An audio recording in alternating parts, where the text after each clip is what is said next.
કોઈ પણ ફોટો હોય, ફોટાની ફરતે બોર્ડર કેવી રીતે મૂકવી માઇક્રોસોફ્ટ વર્ડની અંદર, તો સૌથી પહેલા એક ફોટો મેં લઈ લીધો છે. આ ફોટાની ફરતે આપણે બોર્ડર મૂકીએ તો ફોટા ઉપર પહેલા ક્લિક આપીશું. ક્લિક આપ્યા પછી પિક્ચર ફોર્મેટ ઓપ્શન છે, ત્યાં ક્લિક આપીશું.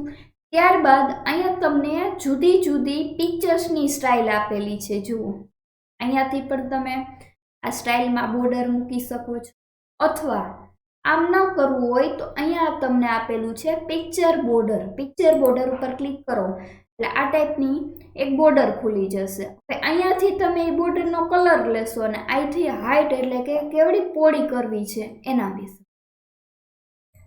ત્યારબાદ એ જે બોર્ડર છે એ બોર્ડરની અંદર સ્ક્રેચ એટલે કે આમ ત્રાસી સીધી લાઈનમાં આવી રીતે શેપમાં કોઈ પણ સ્ટાઇલ અથવા તો ડોટ ડોટ વાળી લાઈનમાં બોર્ડર કરવી હોય તો આ ટાઈપની તમે બોર્ડર છે તેની અંદર કરી શકો. બોર્ડરને જાડી પાતળી કરવી હોય તો આ જગ્યાએથી તમે કરી શકો. મોર લાઈન ઉપર ક્લિક કરો તો અહીંયા અલગ અલગ સ્ટાઇલની બોર્ડર ખુલે છે. એ બોર્ડરનું આખું રિવ્યુ એટલે કે મેનુ ખુલી ગયું.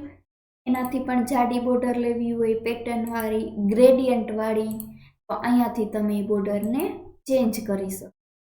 અહીંયાથી એનો અલગ અલગ કલર છે, જે કલર જોતો હોય તે લઈ શકો. ટૂંકમાં પિક્ચરમાં બોર્ડર મૂકવા માટે પિક્ચર બોર્ડરમાં જાડી પાતળી સિલેક્ટ, ત્યારબાદ જુઓ, અથવા તો કોઈ શેપ ફેરવવો છે આવી રીતે ફેરવી શકો છો.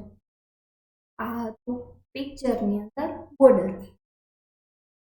હવે બોર્ડરનો કલર લેવો હોય તો અહીંયા અલગ અલગ પ્રકારના કલર છે, તે કલર તમે લઈ શકો છો. મોર કલરમાં જઈ અને કલરનું પણ બોર્ડરનું જે કલર ગમતો હોય એ કલર ક્લિક આપી એટલે બોર્ડરનો કલર છે આ રીતે ચેન્જ થઈ. Thank you.